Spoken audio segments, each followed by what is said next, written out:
Assalamualaikum warahmatullahi wabarakatuh. Alhamdulillah rabbil alamin. Sallallahu wasallam ala nabiyyina Muhammadin wa alihi at-tahirin wa ashabihi ghurril mayamin wa man tabi'ahum bi ihsanin ila yaumiddin. Ya ayyuhalladzina amanu taqullaha haqqa tuqatih wa la tamutunna illa wa antum muslimun, amma ba'd. Jamaah yang Allah muliakan, kita lanjutkan. Kita kemarin terhenti di halaman 126. Hari ini insyaAllah kita akan baca di halaman 127. Dan insyaAllah saya akan meringkas bab ini, karena semoga di pekan depan kita bisa ambil bab selanjutnya. Di halaman 127 beliau sebutkan, sebelumnya kita sebutkan ya, saya ingatkan dulu. Sebelumnya beliau di sini menyebutkan bahwasanya anak bisa menjadi syafaat bagi orang tua pada hari kiamat. Ketika anak tersebut adalah anak yang saleh, maka dia akan mengangkat derajat orang tuanya. Ketika orang tuanya orang saleh sementara anaknya di bawah kadar kesalehan orang tuanya, maka orang tuanya yang akan mengangkat derajat anaknya. Jadi prioritas pertama adalah masing-masing keluarga, baik orang tua maupun anak, berjuang untuk meraih kesalehan. Dan di halaman 127 beliau sebutkan, anak ini juga akan menjadi musuh bagi orang tuanya ketika di saat itu ketika hari itu tidak ada hal yang bermanfaat apapun. Allah Subhanahu wa taala mengatakan dalam surah Abasa. Nah, fokus. Nah, dalam surah Abasa ayat 34 hingga 37 Allah mengatakan, Yauma yafirrul mar'u min akhihi wa ummihi wa abihi wa sahibatihi wa banihi likulli imri'in minhum yawma idin sya'nun yughnihi. Pada hari itu, ya ini adalah pada hari mahsyar, pada hari kiamat, setelah dibangkitkan manusia. Pada hari itu, yafirrul mar'u min akhi, seorang saudara lari dari saudaranya. Wa ummihi wa abihi, seorang anak lari dari ibunya, dari ayahnya. Wa sahibatihi wa banihi, dan seorang pasangan hidup lari dari pasangan hidupnya dan lari dari anaknya. Likulli imri'in minhum yawma idin sya'nu yughni, pada hari itu setiap orang sibuk dengan urusannya sendiri. Nah, di ayat yang ke-36 disebutkan di antara pihak yang manusia lari dari mereka adalah dari anak.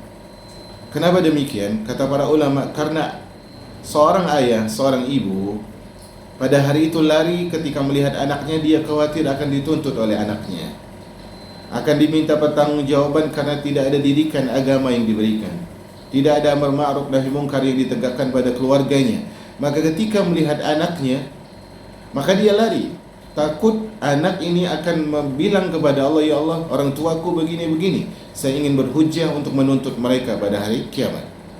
Maka ketika disebutkan oleh Islam bahwasanya di antara yang bisa menjadi musuh pada hari kiamat adalah anak, maka perjuangan orang tua adalah menjadikan anaknya sebagai insan yang bertakwa, karena hanya orang bertakwa yang tidak saling bermusuhan pada hari kiamat. Beliau sebutkan, barang siapa dikaruniai anak yang durhaka, hendaklah dia berdoa kepada Rabbnya. Semua insan yang memiliki anak ingin anaknya anak yang saleh dan salihah, tetapi dia tidak bisa memberikan celupan hidayah kepada anaknya dengan harus merubah dia, tidak. Al-Imam Syafi'i mengatakan, kalau seandainya hidayah itu dijual di pasar, maka saya akan beli sekeranjang hidayah untuk diberikan kepada orang-orang yang saya cintai. Dan tentunya orang tua mencintai anaknya, tapi hidayah bukan barang dagangan, murni hak Allah Subhanahu wa taala. Dan siapa yang mendapatkan anaknya masih durhaka, berdoalah kepada Allah Subhanahu wa taala. Allah mengatakan dalam surah Ghafir ayat 60, wa qala rabbukum ud'uni astajib lakum, berdoalah kepadaku, aku akan ijabahi. Dan sangat mungkin seorang bisa merubah kondisi anaknya dengan izin Allah Subhanahu wa taala ketika dia bermunajat kepada Allah Jalla wa Ala. Kemudian kata beliau, kasih sayang orang tua haruslah berada dalam batasan syariat. Tidak boleh melakukan perbuatan haram demi anaknya. Enggak bisa. Karena anak ini sebagaimana dia adalah sesuatu yang bisa membahagiakan orang tuanya, dia juga bisa menjadi wasilah yang bisa membinasakan orang tuanya. Ingat, masing-masing manusia di hari akhirat dia akan bertanggung jawab terhadap dirinya sendiri. Maka jangan sampai karena orang lain dia melakukan hal yang haram. Maka ini adalah sesuatu kerugian ma'asyiral jamaah yang dirahmati oleh Allah Subhanahu wa ta'ala. Kemudian di antara hal yang terlarang yang tidak boleh dilakukan oleh orang tua, sepantasnya ditinggalkan oleh orang tua, adalah tidak mendoakan keburukan bagi anaknya. Tidak mendoakan keburukan untuk anaknya. Dalilnya di halaman 128 di bagian paling atas, kata Nabi SAW, la tad'u ala anfusikum, janganlah kalian berdoa buruk terhadap diri kalian sendiri. Wala tad'u ala auladikum, janganlah berdoa keburukan untuk anak-anak kalian. Wala tad'u ala khadamikum, tidak pula berdoa buruk untuk pembantu kalian. Wala tad'u ala amwalikum, tidak juga untuk harta kalian. La tuwafiqu minallahi tabaraka wa ta'ala sa'atan nailin fiha ata'un wa yastajibu lakum, dan dikhawatirkan kalian berdoa dengan doa buruk tersebut, kemudian bertepatan dengan waktu Allah mengijabahi doa, maka diijabahi doa buruk tersebut. Makanya sejarah manusia abad ini, salah satunya adalah Imam Masjidil Haram Syekh Sudais, Abdurrahman bin Sudais hafizahullah ta'ala. Beliau menuturkan kisahnya. Kata beliau, dulu di masa kecilku kata Syekh Sudais, ibuku memasak dengan jamuan yang sangat banyak untuk menjamu tamu-tamu yang akan datang. Nah, ketika ibuku sibuk sudah menyusun makanan di meja, kemudian ibuku balik ke dapur. Nah, makanan ini, kata Syekh Sudais, ku taburi pasir semuanya. Marah tidak orang tua? Marah. Kemudian apa kata ibuku, kata Syekh Sudais? Ya Allah, jadikanlah anakku ini imam Masjidil Haram.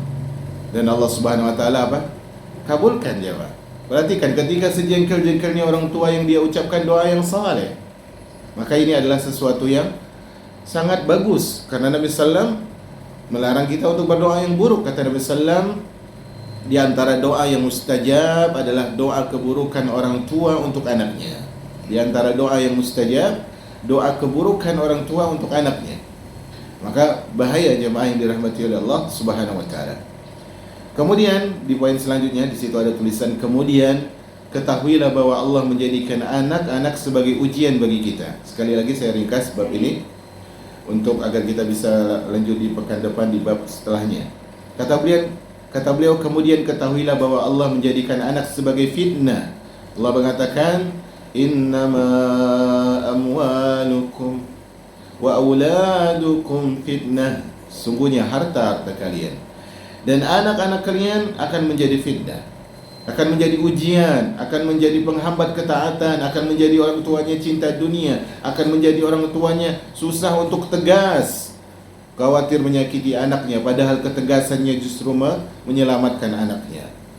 Nah, jemaah yang dirahmati oleh Allah Subhanahu wa ta'ala, di halaman 129 perhatikan syair yang terakhir. Halaman 129 perhatikan syair yang terakhir. Beliau membawakan sebuah ucapan penyair yang berbunyi, innama auladuna bainana akbaduna tamshi 'ala al-ardi law habbatir rihu 'ala ba'dihim lam tana'ad aini minal ghamdi. Sesungguhnya kedudukan anak-anak kita itu di antara kita, maksudnya adalah posisi anak kita itu di hati kita adalah seperti permata yang berjalan di atas bumi. Hatinya insan kesayangan nih, buah hati. Jika angin berhembus menerpa sebagian mereka, artinya kalau ada debu pasir kena permata ini, tentulah mataku tidak terbejam karenanya. Orang tua susah tidur kalau anaknya apa? Sakit. Nah, ketika di dunia ini orang tua itu susah, tak lena makannya, tak nyenyak tidurnya karena khawatir anaknya terkena musibah dunia, maka dia harus lebih takut anaknya terkena musibah akhirat, terbakar oleh neraka Allah Azza wa Jal. Semoga Allah menjadikan anak kaum muslimin sebagai anak-anak yang diselamatkan dari neraka Allah Azza wa Jalla. Poin selanjutnya adalah man la yarham la yurham. Ini akhir dari bab ini. Al-Imam Bukhari meriwayatkan hadis yang bersambung sanadnya kepada sahabat yang mulia Abu Hurairah, bahwa suatu hari Rasulullah SAW mencium Hasan, dan di samping Rasulullah saat itu ada Al-Aqra bin Habis At-Tamimi, seorang sahabat. Rasulullah mencium Hasan, dilihat oleh para sahabat, salah satunya Al-Aqra. Maka sahabat ini, yaitu Al-Aqra bin Habis At-Tamimi, berkata, sesungguhnya wahai Rasulullah, saya punya 10 orang anak, tetapi tidak pernah saya mencium mereka. Subhanallah. Ini sebuah sifat jumud, kata para ulama, kekakuan orang tua. Wahai Rasulullah, saya punya 10 anak tapi tidak pernah dicium, tidak pernah dipeluk. Maka kata Rasulullah, man la yarham la yurham. Siapa yang tidak menyayangi, tidak akan disayangi. Hadis ini maksudnya adalah berdasarkan hadis Nabi yang lain, yaitu Ar-Rahimun yarhamuhumur Rahman. Orang yang penyayang akan disayangi oleh Allah yang Maha Penyayang. Irhamu man fil ard yarhamukum man bis sama. Sayangi manusia yang di bumi, maka Rabb yang di langit akan menyayangimu. Nah, ini jemaah yang dirahmati oleh Allah, teladan dari Nabi SAW. Dan ini adalah sentuhan batin orang tua kepada anaknya. Tanda peduli. Tanda peduli. Tak bisa orang tua menyentuh anaknya dengan materi, sama sekali tidak bisa. Anaknya akan liar kalau disentuh dengan harta. Nak, mau apa nih? Belajar yang rajin dapat ini. Gak bisa itu merubah kebaikan anaknya. Gak bisa. Banyak anak yang menjadi liar karena dia kalau berprestasi langsung ke materi yang dikasih, tapi bukan kasih sayang batin dari ayah dan ibunya. Maka ini diperhatikan jemaah yang dirahmati oleh Allah Subhanahu wa ta'ala. Kemudian jemaah yang dirahmati oleh Allah Subhanahu wa ta'ala, beliau sebutkan di antara kasih sayang terbesar kepada anak adalah dengan mengajarkan kepada mereka kebaikan. Ajarkan kebaikan. Biasakan anak itu bersedekah. Biasakan anak tersebut membantu teman-temannya. Biasakan anak itu menghormati yang lebih tua. Biasakan anak itu kasih sayang kepada hewan yang perlu untuk diberikan kasih sayang. Nah, ini diajarkan kebaikan kepada anak tersebut karena Allah Subhanahu wa taala, sebagaimana ucapan Rasul dalam hadis Syaddad bin Aus, innallaha katabal ihsan ala kulli syai'. Sesungguhnya Allah Subhanahu wa taala menetapkan kebaikan pada segala sesuatu. Segala sesuatu itu ada kebaikannya. Ada dengan cara mengerjakan, ada dengan cara meninggalkan. Maka hal ini disampaikan kepada putra-putri yang dianugerahkan oleh Allah Subhanahu wa taala kepada orang tua. Nah, jemaah yang dirahmati oleh Allah Subhanahu wa taala, di halaman 131 lihat hadis Bukhari. Hadis yang kedua di buku tersebut, lafaz Arab yang kedua. Al-Imam Bukhari meriwayatkan, Muhammad bin Yusuf telah menceritakan kepada kami, Sufyan telah menceritakan kepada kami dari Syam, dari Urwah, dari Aisyah, dia berkata, pernah ada seorang Arab Badui datang kepada Nabi SAW. Kemudian orang Arab Badui ini berkata, wahai Rasulullah, kalian mencium putra-putri kalian. Kalian berkasih sayang dengan mereka dengan cara mencium. Kami orang Badui enggak melakukan itu. Ini memang orang pedalaman Arab agak keras sifatnya. Maka kata Nabi SAW, awa amliku an naza'allahu min qalbika rahmah. Kalau itu sikapmu, sifatmu, maka aku tidak bisa menolong engkau kalau Allah mencabut kasih sayang dari hatimu. Maksudnya di sini Rasulullah ingin mengajarkan bahwa kasih sayang itu sesuatu yang harus dibiasakan. Seorang enggak bisa lembut kalau dia tidak membiasakan dirinya lembut. Kata Nabi SAW, innamal ilmu bitta'allum wa innamal hilmu bittahallum. Sesungguhnya kalau pengen meraih ilmu, ya belajar. Kalau ingin meraih ilmu, ya belajar. Kalau ingin jadi orang yang lembut, ya belajar untuk lembut. Kan begitu. Ibarat ini seorang memiliki sepeda misalnya. Kalau dia beli, kemudian tidak dia pakai, setelah dia beli, dia simpan di teras rumah, kena hujan, kena air tanpa dia pakai, mungkin kayuhannya itu, engkolnya tersebut akan berat. Sulit dia untuk nanti membantu proses dia mengayuh sepeda tersebut. Nah, kebiasaan jemaah, kata para ulama, kaidah yang disebutkan oleh para ulama, man ta'awwada ala syai'in sara ahlahu. Siapa yang terbiasa melakukan sesuatu, maka dia jadi ahlinya. Di sana ada orang mungkin dalam urusan dunia ya, dia itu enggak pernah kuliah di bidang itu sama sekali. Tapi ternyata mungkin misalnya adalah jurusan mekanik misalnya. Dia enggak pernah kuliah di situ. Tapi karena dia ikut temannya kerja mungkin ya, atau dia melihat orang tuanya dulu punya bengkel dan sebagainya, dia jadi tahu. Kenapa? Dia terbiasa dengan hal itu. Saya kira ibu-ibu pun di awal pernikahan sama, tak pandai untuk masak ini dan itu, tapi karena terbiasa. Nah, kadang masak air pun di awal tinggal tekonya aja, airnya udah nggak ada, kering. Nah ini kebiasaan jemaah yang dirahmati oleh Allah Subhanahu wa taala, kebiasaan. Maka siapa yang, kata Nabi sallam, kalau engkau tidak membiasakan kasih sayang, saya tidak bisa menjamin ketika Allah mencabut kasih sayang dari hatimu. Nah, ini jemaah yang dirahmati oleh Allah Subhanahu wa taala, poin penting dalam kehidupan. Makanya di sini beliau sebutkan beberapa contoh, saya tidak akan baca semuanya. Beliau sebutkan beberapa contoh, saya simpulkan, yaitu beliau pernah mencium Hasan, pernah menggendong seorang sahabat kecil ketika salatnya. Kemudian beliau juga sampai pernah sujud agak lama karena bocah itu naik di punggung beliau, khawatir mengganggu. Nah, ini kesalahan dari sebagian manusia. Mereka itu merasa bahwa orang dewasa itu punya waktu yang tidak boleh diganggu oleh anak. Sebenarnya ini benar. Orang dewasa punya waktu yang tidak boleh diganggu oleh anak. Tetapi ingat, anak kecil juga punya waktu yang dia tidak boleh diganggu oleh orang dewasa. Nah, Rasulullah disebutkan dalam sebuah riwayat, Rasulullah ketika sujud, ketika salat, Rasulullah SAW membawa Hasan dan Husain. Nah, ketika Rasulullah akan takbiratul ihram, dilepas dulu nih Hasan dan Husain. Nah, ternyata ketika Rasulullah sujud,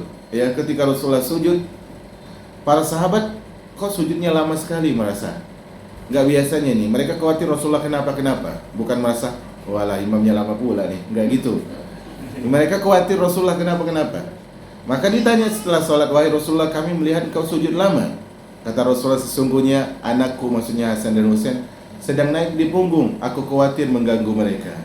Subhanallah jemaah yang dirahmati oleh Allah Subhanahu wa taala, bagaimana perhatian Rasul sallallahu alaihi wasallam. Kalau kita mungkin dengan kedangkalan ilmu, itu sholat loh, nah nggak pantas kayak gitu. Ini anak kecil nggak bisa, nggak paham nih apa itu sholat. Yang penting kan biasanya ayah kalau mau naikin ke punggung merunduk dulu, ya sama kan. Ini posisi yang paling enak. Dan Rasulullah nggak negur mereka. Rasulullah hanya menjelaskan kepada para sahabat begini dan begitu. Nah, di halaman 133 itu di paragraf tengah disebutkan oleh beliau, di antara bentuk kasih sayang terhadap anak adalah bersenda gurau dengan mereka. Ingat, ini masa paling berharga bagi mereka jemaah.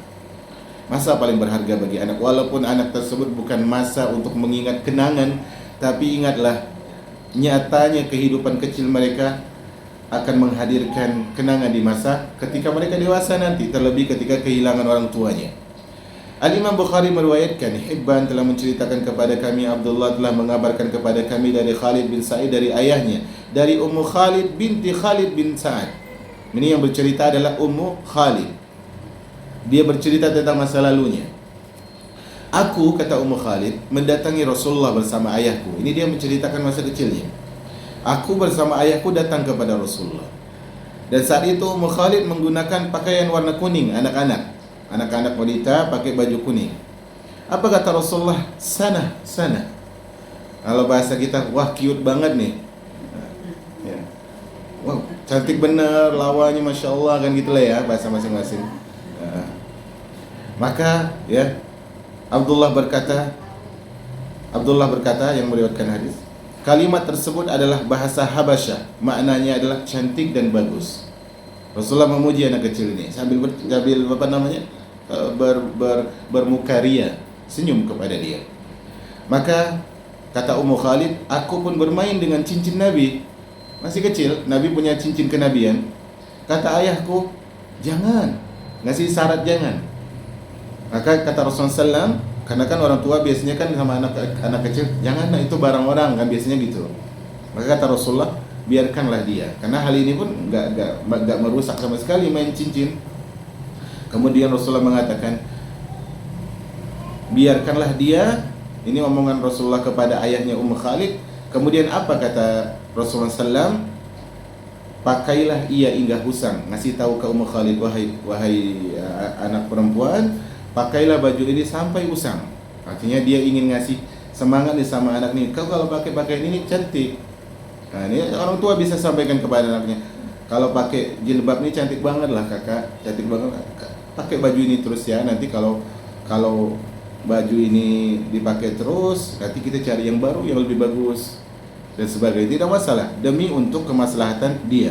Nah, kata Abdullah berkata, dan baju berwarna kuning yang dipakai Ummu Khalid ini tetap awet sampai disebut-sebut oleh perawi yang menyatakan hingga waktu yang cukup lama. Subhanallah, jamaah yang dirahmati Allah, berkurangnya Nabi sallallahu alaihi wasallam. Dan pernah juga Nabi bergurau dengan cara, tapi ini jangan ditiru ya. Nanti kenapa jangan ditiru, karena akan saya jelaskan. Dalam hadis terakhir di halaman 133, Imam Bukhari meriwayatkan ya bahwa Rasulullah sallallahu alaihi wasallam, sebagaimana yang diriwayatkan dari Mahmud bin Ar-Rabi, bahwa Rasulullah, aku ingat Rasulullah pernah menyemburkan air ke wajahku. Menyemburkan berarti apa? Dari mulut. Dan ketika itu aku masih berumur 5 tahun. Sekali lagi, orang tua nggak boleh lakukan ini, karena Rasulullah apapun yang keluar dari beliau berkah. Ya. Kenapa? Makanya Rasulullah SAW, kata Al-Hafiz Ibnu Hajar berkata, ini ada dua kemungkinan. Kemungkinan pertama, Rasulullah ingin bercanda main-main air sama anak kecil ini. Kedua adalah karena Rasulullah berkah. Rasulullah ingin memberikan keberkahannya kepada anak ini. Ini yang dilakukan oleh Rasul sallallahu alaihi wasallam. Poin yang kita ambil adalah poin beliau sallallahu alaihi wasallam bercanda. Kita bisa dengan cara yang lain, sambil nyiram tanaman, sambil siram-siraman sama anak-anak dan sebagainya, tidak masalah. Sambil nyuci kendaraan mungkin, tidak masalah. Ya. Nah, ini perlu jamaah yang dirahmati oleh Allah Subhanahu wa taala. Kemudian Al-Imam Bukhari, dan hadis ini sangat masyhur, Al-Imam Bukhari meriwayatkan, Adam telah menceritakan kepada kami, Syu'bah telah menceritakan kepada kami, Abu Tayyah telah menceritakan kepada kami, dia berkata, aku mendengar Anas bin Malik berkata. Anas bin Malik ini punya seekor burung peliharaan yang diberi nama Nughair. Diberi nama Nughair. Enggak masalah memberi hewan dengan nama. Kasih nama-nama yang bagus, tidak masalah. Maka di sini kata periwayat hadis, aku mendengar Anas bin Malik berkata, sesungguhnya Rasulullah biasa berbaur dengan kami. Rasulullah berkata kepada salah seorang dari kami, yaitu masa kecilku, yaitu Anas, ya Aba Umair, madza fa'ala Nughair? Wahai Abu Umair, siapa ini? Anas. Apa yang dilakukan oleh Nughair, yaitu burung peliharaan? Nah, ini perhatian Rasulullah SAW. Kalau orang tua, sebagian orang tua mungkin memikirkan, ngapain sih ngajakin anak berbicara tentang hal seperti itu, mereka nggak ngerti juga. Ingat, tentang apapun skala global, anak-anak tidak bisa mengerti. Urusan dan usia mereka saat itu bukan urusan untuk mengerti. Urusan mereka saat itu adalah urusan untuk mendapatkan perhatian, bukan soal mengerti atau tidak ngertinya. Nama juga anak-anak. Kalau dia dapatkan pengertian dari perhatian yang diberikan, itu nilai bonus. Itu nilai bonus. Yang penting hadirkan kedekatan, sehingga kedekatan ini akan mengajarkan kepada dia, ibuku, ayahku sangat peduli sama diriku. Sehingga apapun nanti yang diperintahkan, yang dilarang, mereka akan mudah untuk menerima. Karena semuanya berdasarkan cinta dan kasih sayang. Al-Imam Bukhari berkata, Abdullah bin Muhammad telah menceritakan kepadaku, Arim telah menceritakan kepada kami, Al-Mu'tamir bin Sulaiman menceritakan kepada kami, sampai riwayat ini bersambung kepada Usamah bin Zaid. Rasulullah mengambilku, kata Usamah. Lalu Rasulullah mendudukkanku di atas pahanya, dan mendudukkan Hasan bin Ali di atas paha beliau yang satunya lagi. Lalu Rasulullah memeluk kami berdua, kemudian beliau berdoa, Allahumma arhamhuma fa inni arhamhuma, ya Allah sayangi keduanya karena sesungguhnya aku menyayangi keduanya. Perhatikan jemaah, yang satu adalah Usamah bin Zaid, bukan keluarga Nabi SAW sama sekali. Usamah bin Zaid itu adalah anaknya dari anak angkatnya Rasul. Oke, ini pegang, anak dari anak angkatnya Rasul, bukan anak angkat Rasul, tapi anak dari anak angkat Rasul. Sementara Hasan ini keutamaannya luar biasa, jauh lebih tinggi daripada Usamah. Dan Hasan ini anak dari putri beliau yaitu Fatimah, dan anak dari sepupu beliau yaitu Ali sepupu ya, sepupu karena ayah beliau sama ayahnya Ali saudara. Nah, ternyata di hadis ini jamaah, Rasulullah tidak membedakan antara anak beliau dan bukan dengan anak beliau, cucu beliau ataupun bukan cucu beliau, nggak dibedakan. Ini penting untuk diambil pelajaran. Rasulullah dalam kasih sayang, selama dia anak kecil tidak dibedakan. Walaupun tetap anak sendiri jauh lebih besar perhatian kita, tapi jangan berarti mengesampingkan anak kecil yang lain. Sama sekali tidak benar hal demikian. Sesungguhnya Nabi di halaman 135 memuji wanita Quraisy, dan Nabi kalau muji pasti ada sebabnya. Kata Nabi SAW sebagaimana hadis Abu Hurairah riwayat Imam Bukhari, kata Nabi, khairun nisa'in rakibnal ibil nisa'u Quraisy, sebaik-baik wanita yang pernah menaiki unta adalah wanita Quraisy. Adalah wanita Quraisy yang baik dalam riwayat yang lain. Kenapa mereka dikatakan oleh Nabi sebaik-baik wanita? Ada dua sebab, dan semua sebab ini berkaitan dengan rumah tangga mereka. Karena kebaikan terbesar wanita memang di rumah tangganya. Kata Nabi, dua alasan ini adalah ahnahu ala waladin fi sigari, yang mana pertama mereka itu sangat berbelas kasih kepada anak kecil. Wa ar'ahu ala zawjin fi dhati yadi, dan sangat menjaga urusan suaminya, menjaga hak suaminya. Salah satunya sesuai pembahasan kita adalah mereka dipuji, wanita Quraisy itu dipuji karena paling sayang terhadap anak-anaknya. Dan ini teladan jamaah. Wanita Quraisy di sini berarti siapa? Aisyah, Khadijah, Aisyah, Hafsah dan sebagainya. Hal ini adalah luar biasa jemaah yang dirahmati oleh Allah Subhanahu wa taala.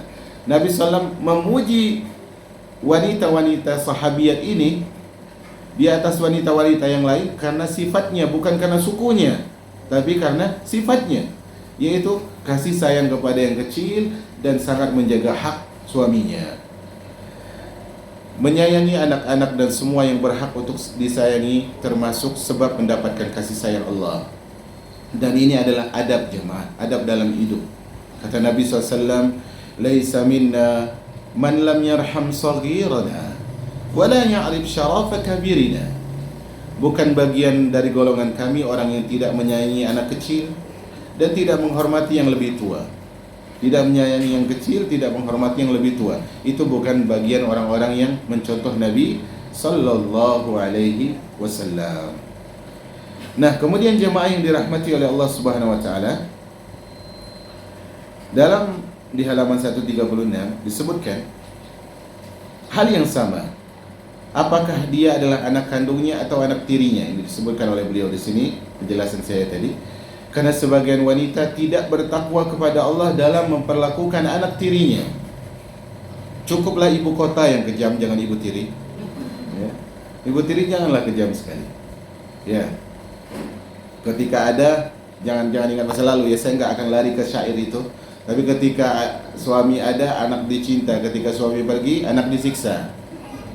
Jangan mengingat masa lalu. Saya nggak ngarah ke situ sama sekali. Nah, sebenarnya ini bukan wanita saja, lelaki pun sama. Dengan anak tirinya diabaikan, tapi kalau anak kandung dia perhatikan lebih. Tidak salah dia memperhatikan anak kandungnya secara lebih, tidak salah. Tetapi jangan menelantarkan dan menyakiti anak yang lain, sama sekali tidak. Nah, jamaah yang dirahmati oleh Allah Subhanahu wa taala, kezaliman kepada anak kecil itu jauh lebih besar daripada kezaliman kepada orang yang dewasa. Karena orang dewasa punya kekuatan. Semakin lemah pihak yang kita zalimi, manusia yang kita zalimi semakin lemah dia, dia tidak bisa membela diri, semakin besar kezaliman kita jemaah. Makanya di antara kezaliman yang merupakan kedurhakaan yang paling besar adalah durhakanya seorang anak kepada orang tuanya sudah lanjut usia. Karena lemahnya mereka. Rasa kasih sayang terhadap anak kecil sifatnya umum terhadap semuanya, tidak khusus hanya kepada satu anak kecil saja. Kecuali anak-anak yang menjadi tanggung jawab dalam menafkahinya, karena ini lebih berhak mendapatkan kasih sayang daripada yang lainnya. Kemudian di paragraf terakhir di halaman 136 disebutkan dalam riwayat Sahih Bukhari dan Muslim, ya Rasulullah SAW didatangi oleh ayah dari Nu'man, didatangi oleh ayah dari Bashir, yaitu Nu'man bin Bashir, seorang sahabat. Nah, dia mengatakan, wahai Rasulullah. Jadi Nu'man bin Bashir ini memberikan hadiah kepada Nu'man.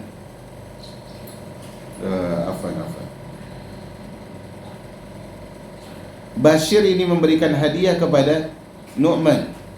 Bashir memberikan hadiah kepada Nu'man. Berarti ayahnya siapa Bashir ini? Ayahnya Nu'man. Memberi hadiah kepada Nu'man, sementara dia punya anak yang lain. Dan ayahnya Nu'man ini ingin menjadikan Rasulullah sebagai saksi. Maksudnya adalah, wahai Rasulullah, saksikanlah bahwa aku telah kasih anakku ini hadiah ini dan itu. Apa kata Rasulullah? Apakah hadiah ini juga engkau berikan kepada anakmu yang lain? Maka kata Bashir, tidak wahai Rasulullah. Maka kata Rasulullah, bersikap adillah kepada anakmu. Jadi jangan kasih satu yang barang bagus, kasih satu yang lain enggak. Kata Rasulullah, berlakulah adil. Inni la asyhadu ala jawur. Aku tidak mau menjadi saksi atas kezaliman, ketidakadilan. Ini penting jamaah ya.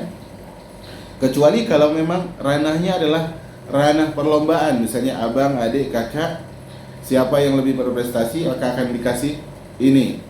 Dengan ketentuan mereka tersebut, kalau hal-hal yang sama dikasih, tidak boleh. Misalnya ada 3 orang anak, mereka biasa dikasih barang yang sama. Maka ketika nanti orang tuanya tersebut ingin mengasih di bulan depannya atau bulan berikutnya, hanya ini yang dikasih, yang lain tidak, maka ini tidak boleh. Atau dihadiahin yang ini dikasih, yang ini tidak boleh. Kecuali kalau bentuknya, misalnya tadi kita sebutkan, siapa yang berprestasi nanti ada bonus di bulan berikutnya. Siapa yang nggak dapat prestasi tersebut, yang nggak dapat hadiah, ini tidak masalah. Tapi kalau di luar hal itu, asalnya diberi semuanya, selama itu sesuai dengan kemampuan mereka menjaga hak itu. Wallahu a'lam bishawab. Kemudian di halaman 137, saya akan ringkas insyaallah, disebutkan oleh beliau, berbuat baik terhadap anak-anak perempuan merupakan benteng dari api neraka. Sebenarnya kepada anak lelaki pun sama, tetapi anak perempuan punya dalil khusus. Di antara dalilnya adalah beliau bawakan hadis di sini, man yali min hadhil banati syai'a.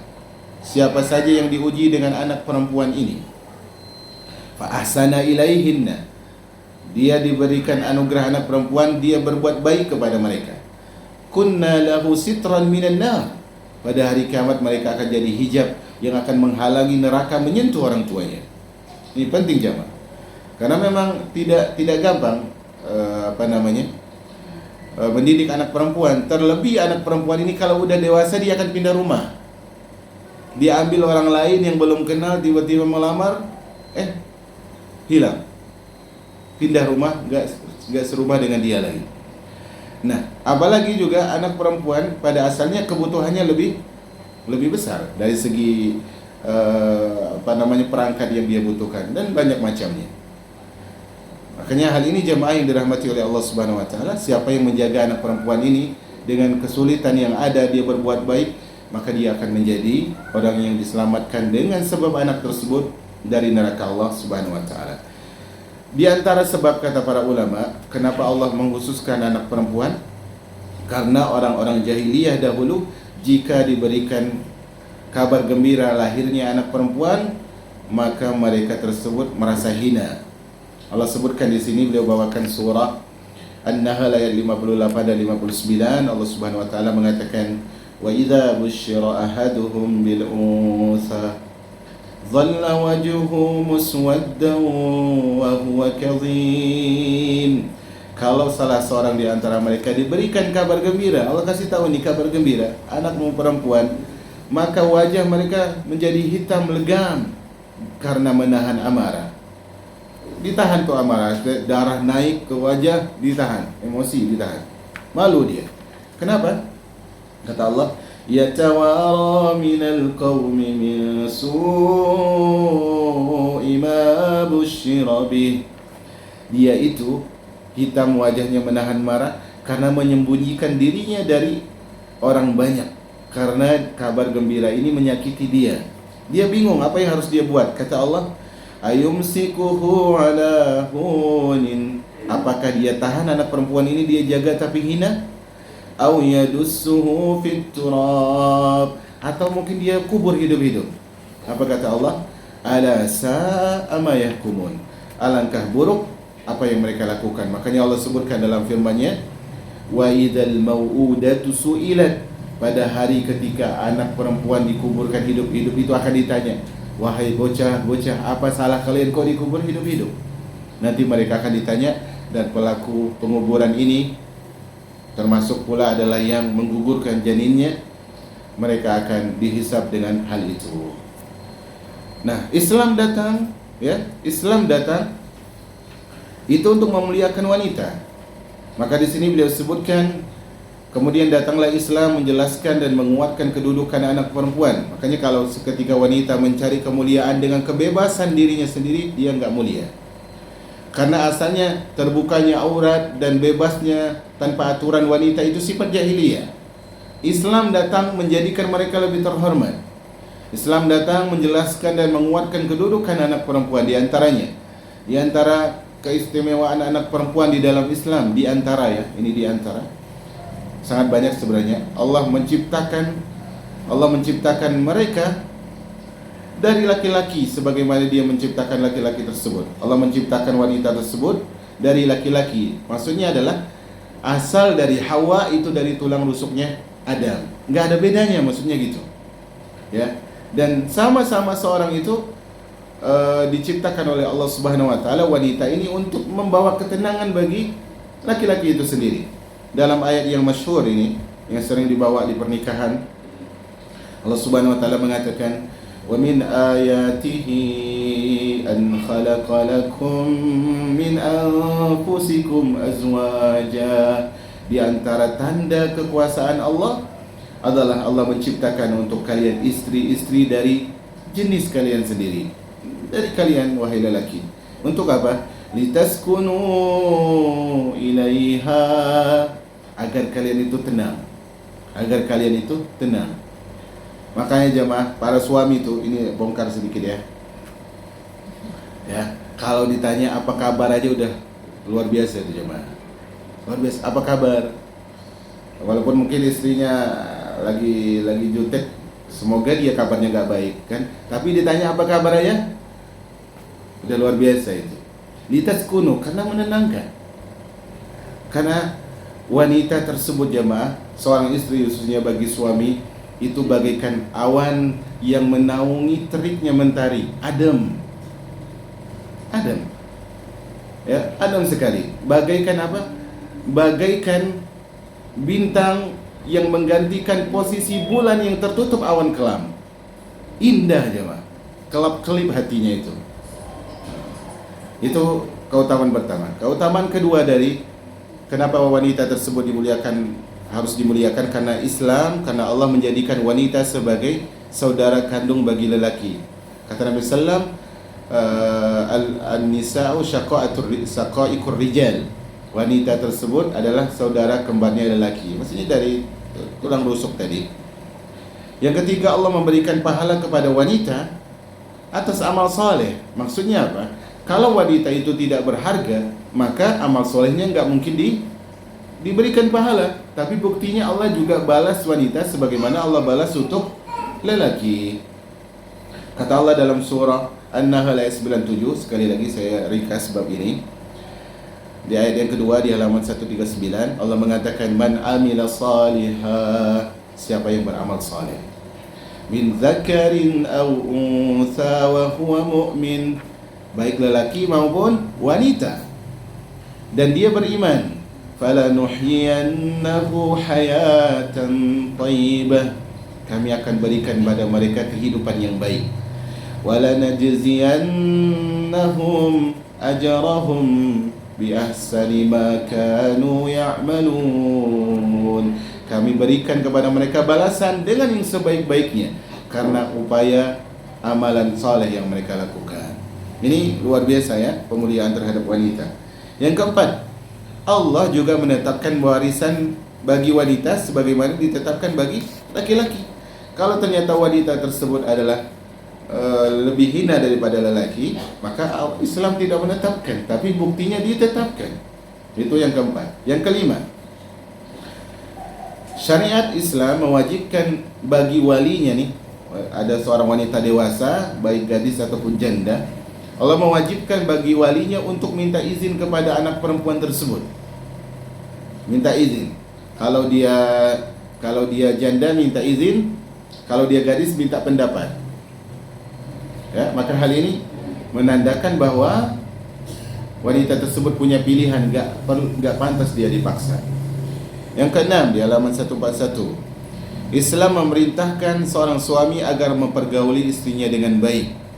Bahkan dalam hadis Nabi SAW menyebutkan, saya enggak baca hadis yang di sini. Kata Nabi SAW adalah khairukum li ahli wa ana khairukum li ahli. Sebaik-baik kalian adalah yang paling baik kepada keluarganya, dan aku adalah yang paling baik terhadap keluargaku. Nah, saking Islam tersebut menyuruh berbuat baik kepada wanita, dalam surah Al-Baqarah ayat 229 ada di buku, ayat yang tengah. Dalam urusan kalau memang suami ini ingin mentalak, talaknya harus dengan cara baik juga. Kata Allah, at-talaqu marratan. Talak yang bisa rujuk itu dua kali. Wa imsakun bima'ruf, kalau masih dalam kondisi talak rujuk, imsakun bima'ruf. Kalau ingin pertahankan dengan cara yang ma'ruf. Pegang bagus-bagus. Au tasrihun bi ihsan. Kalau pengen bubar, ceraikan dengan cara yang baik. Enggak ditelantarkan, enggak ditahan haknya, enggak dianiaya dan sebagainya.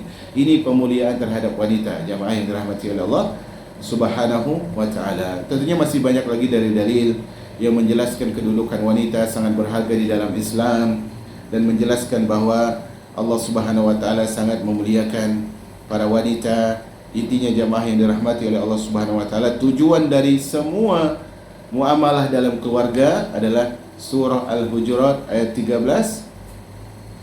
Inna akramakum indallahi atqakum. Sesungguhnya yang paling mulia di antara kalian adalah yang paling bertakwa.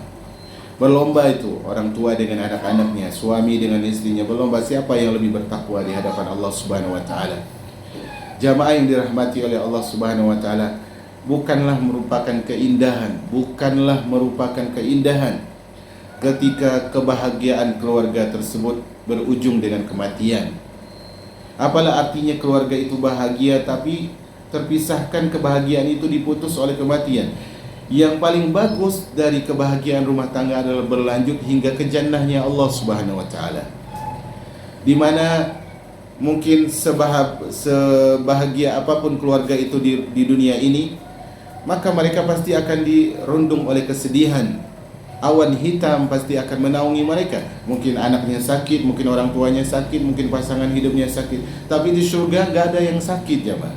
Enggak ada yang sakit. Enggak ada perpisahan itu di surga Allah Subhanahu wa taala. Di dunia mungkin mereka sudah membangun dari dasar keluarga yang begitu luar biasa, harmoni, bahagia, harus terpisah, baik itu karena pekerjaan, baik itu karena sekolahnya, baik itu karena sudah berumah tangga anaknya dan sebagainya. Terpisahkan. Tapi di surga Allah Subhanahu wa taala tidak terpisahkan. Karena itu jamaah yang dirahmati oleh Allah Subhanahu wa taala, setiap keluarga berjuang, khususnya ini dalam bab mendidik anak. Selama mereka masih menjadi benih, sangat mudah untuk diinginkan bagaimana jadinya benih ini. Selama mereka masih dahan yang masih belum keras dan belum kaku, sangat masih mudah untuk mengarahkan apakah dia harus lurus ataukah dipotong sedikit di sini untuk merapikan ataukah bagaimana. Dan kalau ternyata dia sudah menjadi pohon yang besar yang susah untuk diatur, maka tidak ada yang mustahil bagi Allah Subhanahu wa taala. Allah Ar-Rahman, Allah Ar-Rahim. Kasih sayang Allah kepada hamba tersebut luar biasa. Allah tidak ingin sama sekali menyakiti hamba-hambanya. Tapi mungkin kita itu lupa bahwa Allah Subhanahu wa taala ingin kita minta bantu kepadanya.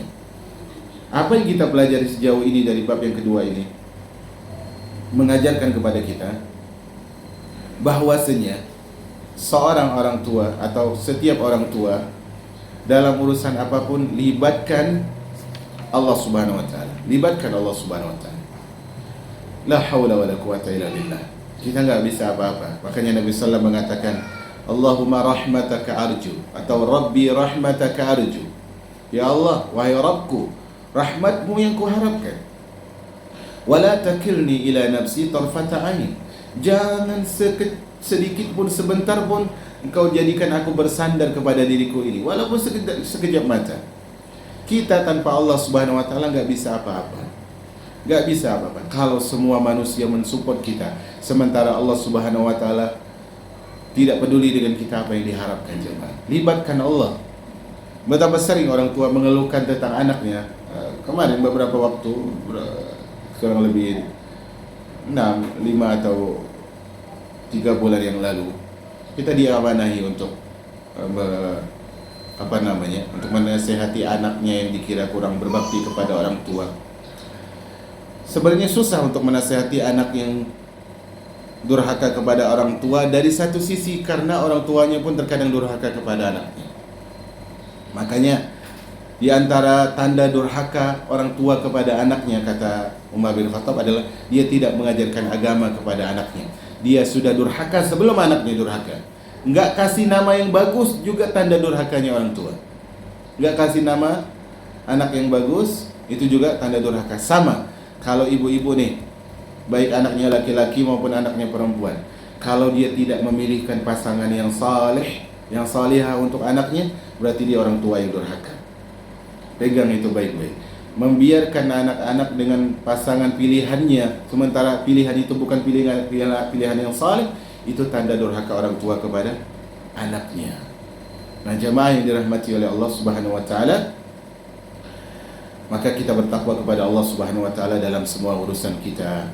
Semoga Allah Subhanahu wa taala menjadikan semua orang tua dijadikan sebagai orang tua yang bahagia hatinya, kemudian merasa senang matanya karena kesalehan putra-putrinya, dan menjadikan mereka sebagai orang tua yang meletakkan posisinya dengan porsi masing-masing, karena setiap amanah akan diminta bertanggungjawaban oleh Allah Subhanahu wa taala.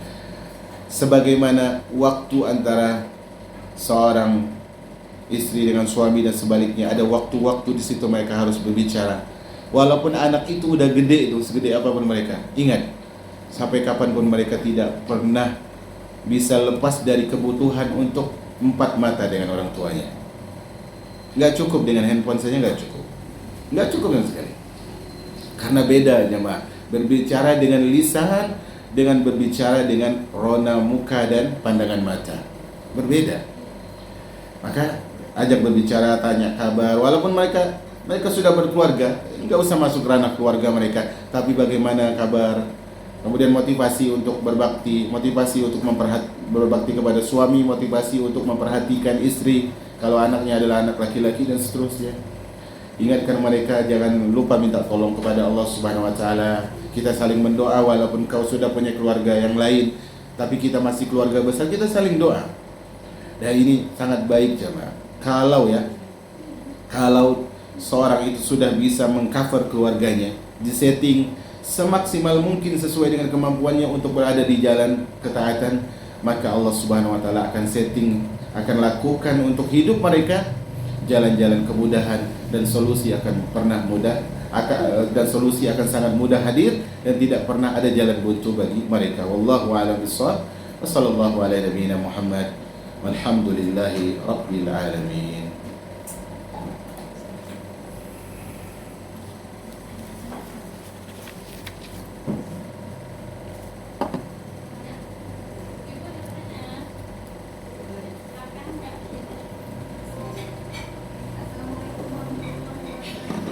Kalau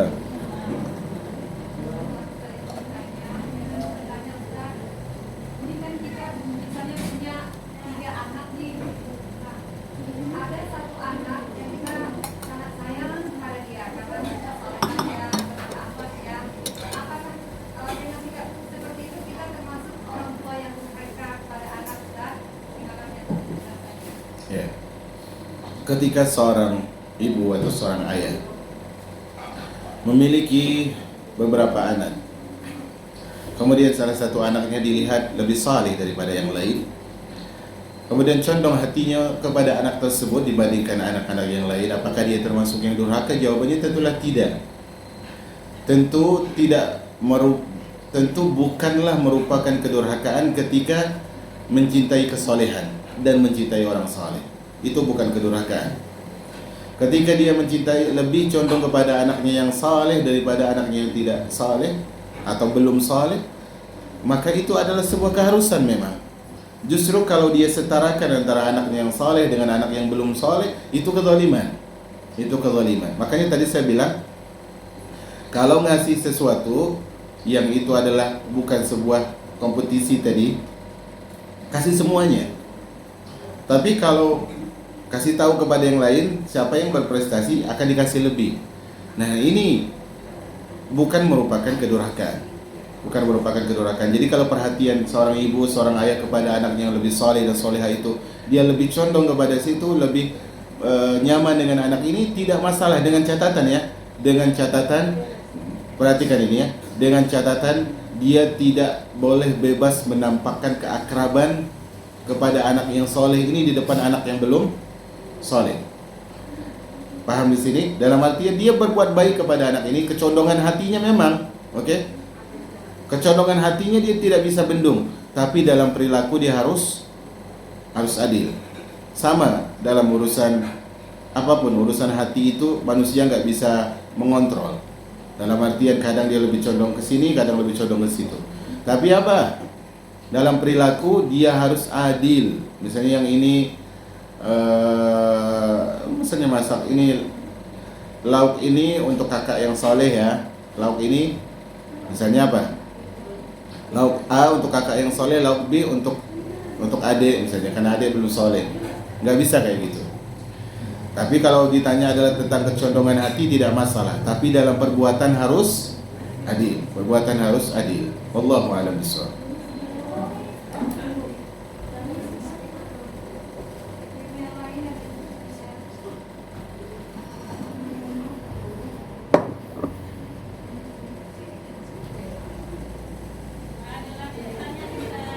Siap.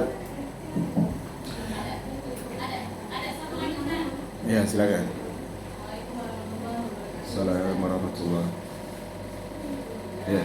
Jadi begini Ustaz, kalau misalnya kita punya adik dan orang tua kita pergaulannya belum baiknya sebenarnya gitu. Jadi adik ini dalam kehidupannya karena udah rumah tangga, orang tua tidak bisa mencontohkan hal yang memang sepatutnya diberikan untuk adik-adik gitu istilahnya. Ya. Jadi ini kita tetap jadi bagaimana hukumnya atau mungkin Allah itu menyikapi terhadap orang tua anak ini apabila beliau itu tidak bisa mendidik adik sampai dengan beliau adik menikah, dan bagaimana caranya agar anak itu bisa berdakwah kepada orang tua yang memang baik sehingga beliau tidak merasa sakit hati atau terbebani dengan apa yang anak sampaikan itu Ustaz. Iya. Nah, tadi kita berbicara tentang memilih pasangan hidup yang merupakan juga masih merupakan kewajiban bagi orang tua kepada anaknya. Dan ketika seorang itu mungkin dengan awamnya, orang tua dengan awamnya atau dengan belum mengerti poin-poin yang lebih dalam dari bagian agama, sehingga anaknya tersebut harus berkeluarga dengan wanita, dengan pihak yang belum saleh juga, maka saat itu tetap dia akan ditanya oleh Allah, tetap dia akan ditanya, dihisab oleh Allah Subhanahu wa taala. Kalau Allah melihat dia ada uzur, Allah maafkan. Tapi kalau Allah melihat bahwa dia adalah tidak punya uzur, maka Allah lebih tahu bagaimana cara menyikapinya. Jadi tetap orang tua yang seperti ini ditanya oleh Allah Subhanahu wa taala, tetap ditanya. Kemudian bagaimana cara menyampaikan nasihat kepada orang tua agar tidak tersakiti, tidak merasa digurui dalam masalah ini? Sampaikan dengan cara bahwasanya dengan metode memberi pilihan atau meminta pendapat. Jadi metodenya metode minta pendapat, misalnya, Ma atau Bu, gimana kalau si ade atau si kakak, si ade lah misalnya, gimana kalau si ade kita lakukan begini gini, atau kita ajak ade gini. Jadi metode ngasih tahunya adalah metode minta pendapat tapi kasih pilihan, kasih dia choice. Kita pengen mengajarkan tapi dengan cara gimana menurut mama kalau gini. Kayaknya si ade ya itu butuhnya, kalau kayaknya si ade itu bagus deh kalau dikasih ini dan ini. Kasih celah-celah yang di situ kita bisa menghadirkan manfaat. Jadi bahasanya adalah bahasa meminta pendapat, walaupun pendapat ini pilihannya dari siapa? Dari kita.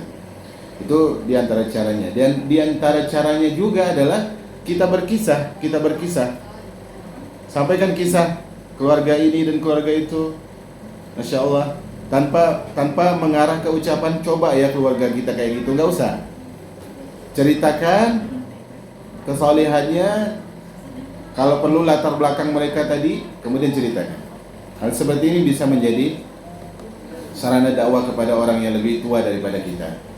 Jadi gunakan cara meminta saran, meminta pendapat dengan cara kita yang kasih pilihan ya, bukan orang tua yang kasih pilihan. Kita mengasih dua pilihan baik. Ingat ya, pilihan yang dikasih pilihan yang baik. Sehingga nanti apapun yang dipilih oleh orang tua adalah pilihan yang baik juga. Yang kedua, kisahkan tentang kisah orang yang lain. Kemudian tidak masalah juga menggunakan bahasa harapan. Misalnya saya pengen banget kalau gini kayak gini, menurut mama atau menurut papa, gimana ya cara mewujudkannya? Tidak masalah hal seperti itu. Yang penting ketika kita berhadapan dengan orang tua, bahasa awalnya jangan gunakan yang saya pelajari begini, itu hindari dulu. Itu seakan-akan kalau orang tua sensitif akan mengatakan berarti saya tidak terpelajar nih dan sebagainya. Nah, menggunakan bahasa seperti itu. Dan sekali lagi sebagaimana kita tutup tadi kajian dengan hal itu adalah libatkan Allah Subhanahu wa taala dalam hal ini. Semoga bermanfaat. Wassallallahu ala nabiyyina Muhammad, subhanakallahumma wa bihamdika, asyhadu an la ilaha illa anta, astaghfiruka wa atubu ilaik. Assalamualaikum warahmatullahi wabarakatuh.